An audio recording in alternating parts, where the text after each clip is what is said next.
শুক্রবার পরের খবরে মুর্শিদাবাদ হাসপাতালে অগ্নিকাণ্ডের পর তৎপর হলো পূর্ত দপ্তর। ঢেলে সাজানো হচ্ছে সরকারি হাসপাতালগুলির নিরাপত্তা ব্যবস্থা এবং নেতাজি ইন্ডোর স্টেডিয়ামে 2500 assistant engineer, sub assistant engineer ও এক্সিকিউটিভ ইঞ্জিনিয়ারের সঙ্গে বৈঠক করেন পূর্তমন্ত্রী অরূপ বিশ্বাস। সেখানে ছিলেন পূর্ত সচিব ইন্দিবর পাণ্ডে। সেখানে একাধিক পদক্ষেপ নেওয়ার সিদ্ধান্ত হয়েছে।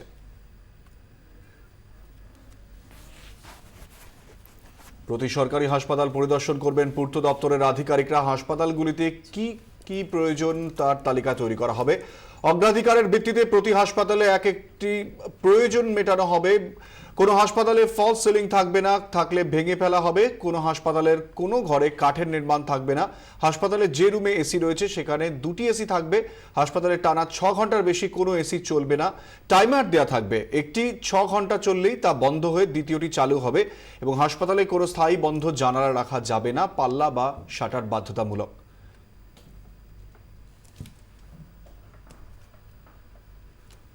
পূর্ত দপ্তরের তদারকিতে থাকা সরকারি অফিস ও অন্যান্য বিল্ডিংয়েও এই নিয়ম প্রযোজ্য হবে। পূর্ত কর্তারা বলছেন তাদের লোকবলের অভাব নেই। দপ্তরের কাজে গতি আনতে পুরস্কার ও তিরস্কার ব্যবস্থা চালুর ঘোষণা করেছেন মন্ত্রী। এছাড়া পূর্ত দপ্তরের কাজে গতি আনতে পুরস্কার ও তিরস্কার প্রথা চালু হবে। কোনো আধিকারিক বা টিম ভালো কাজ করলে পুরস্কার দেওয়া হবে। তিরস্কার হিসেবে থাকছে সাসপেন্ড, শোকজ ও বদলির শাস্তি।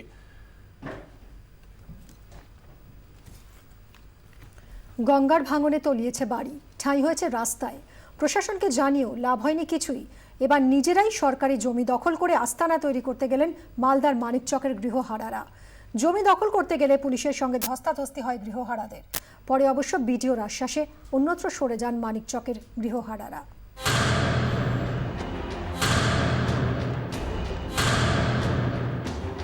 বন্ধের দিন প্রচণ্ড কর্মব্যস্ততায় কাটালেন মালদার মানিকচক বিডিও অফিসের কর্মীরা। গঙ্গার ভাঙনে ভিটেমাটি হারানো 400 পরিবার আস্তানা পেতে লোটা কম্বল নিয়ে হাজির হয়েছিল বিডিও অফিসে। কোনো ক্রমে আটকায় পুলিশ। পরে মানিকচকের বিডিও আশ্বাস দেন গঙ্গার ভাঙনে ভিটে হারানো পরিবারগুলির বাসস্থানের ব্যবস্থা করা হবে। আপনি জয়েন হন। 400-500 পরিবার, এদের কি সঙ্গে সঙ্গে এটা তো হয়তো সম্ভব নয়, কিন্তু যতটা পারা যায় আমাদের কিছু পরিবার এখানে বাঁধের উপরে আছে, প্রায় 86-87 জন পরিবার আছে।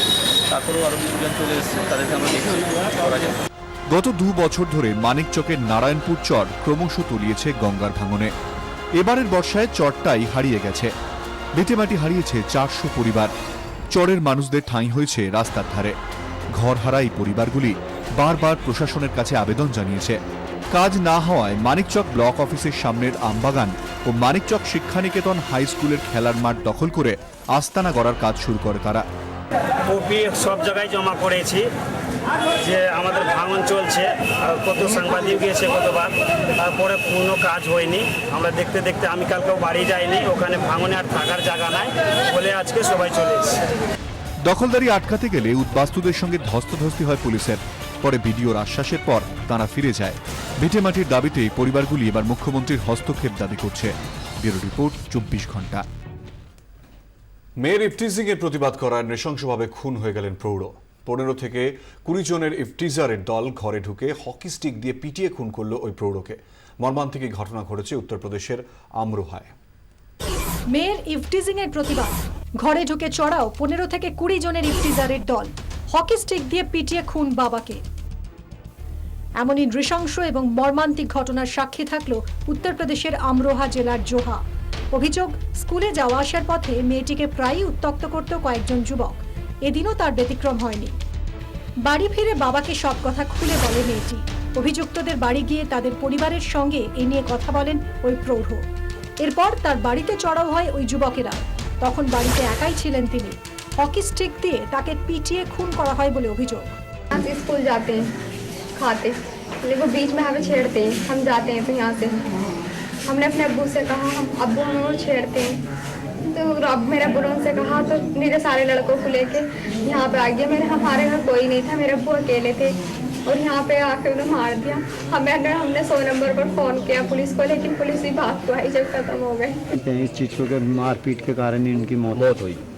से मौत हुई, दरवाजा बंद कर दिया था। जब दरवाजा खोला तो लेट हो। कितने लोग थे जो आए थे? 15-20 लोग थे। ঘটনার কথা জানতে পেরে পুলিশ যখন ঘটনাস্থলে পৌঁছয় তখন অনেক দেরি হয়ে গিয়েছে। যদিও পিটিয়ে মারার কথা স্বীকার করতে চায়নি পুলিশ, হার্ট অ্যাটাকে ওই প্রৌঢ়ের মৃত্যু হয়েছে বলে দাবি পুলিশের। शाम को उसमें कुछ लोग उसके घर पर गए और दरवाज़ा खटखटाया। इस पर उसके पिता की हार्ट अटैक से मृत्यु हो जाना बताया गया है। पुलिस के द्वारा अभियोग पंजीकृत कर लिया गया है और अभियुक्तों की गिरफ्तारी के प्रयास। সম্প্রতি উত্তরপ্রদেশে যৌন হিংসার ঘটনা ভীষণভাবে বেড়ে গিয়েছে। রাজ্য সরকারের পরিসংখ্যান অনুযায়ী গত 5 মাসে 1012টি ধর্ষণের মামলা রুজু হয়েছে। মহিলাদের যৌন হেনস্থার ক্ষেত্রে রুজু হয়েছে 4520টি মামলা। আমরোহার ঘটনাটি ফের রাজ্যের আইন শৃঙ্খলার পরিস্থিতি নিয়ে প্রশ্ন তুলে দিল। ব্যুরো রিপোর্ট 24 ঘন্টা। ফের জঙ্গি হামলা পাকিস্তানে। একই দিনে দুটি জায়গায় হামলা চালায় আত্মঘাতী জঙ্গিরা। মারদানের আদালত চত্বর এবং পেশওয়ারের কাছে খ্রিস্টান এলাকায় আত্মঘাতী হামলায় মোট 13 জনের মৃত্যু হয়েছে, আহতের সংখ্যা 50-এরও বেশি। একই দিনে কয়েক ঘন্টার ব্যবধানে দুবার হামলা, দুটি হামলাই খাইবার পাখতুন প্রদেশে। ফের আদালত চত্বরে হামলা চালায় আত্মঘাতী জঙ্গিরা। উত্তর পশ্চিম পাকিস্তানের মারদানের আদালত চত্বরে হামলা চালায় একজন আত্মঘাতী জঙ্গি। বাইরে থেকে গ্রেনেড লঞ্চার ছুড়ে আদালত কক্ষে বিস্ফোরণ ঘটানোর চেষ্টা করে সে, কিন্তু পুলিশের গুলিতে আদালত কক্ষের বাইরে মৃত্যু হয় তার। যদিও ব্যস্ত আদালতে ততক্ষণে 12 জন মৃত্যুর কোলে ঢলে পড়েছেন। আর্তচিৎকারে ভারী হয়ে ওঠে এলাকা। আদালত চত্বরে এদিনের জঙ্গি হামলা ফের কোয়েটার ভয়াবহ হামলার কথা মনে করিয়ে দিয়েছে। 6 से 8 किलो की खुदकुश जैकेट थी। इसने पहले ग्रेनेड फेंका है। वो ग्रेनेड पुलिस वालों पे उसने अटैक जब किया तो पुलिस वाले उसमें जख्मी हुए ग्रेनेड से। पहला धमाका ग्रेनेड का था, दूसरा फिर वो जो 6 से 8 किलो बारूदी मवाद की जैकेट थी उसका था। শুক্রবার পাকিস্তানের ঘুমই ভাঙে জঙ্গি হামলার শব্দে।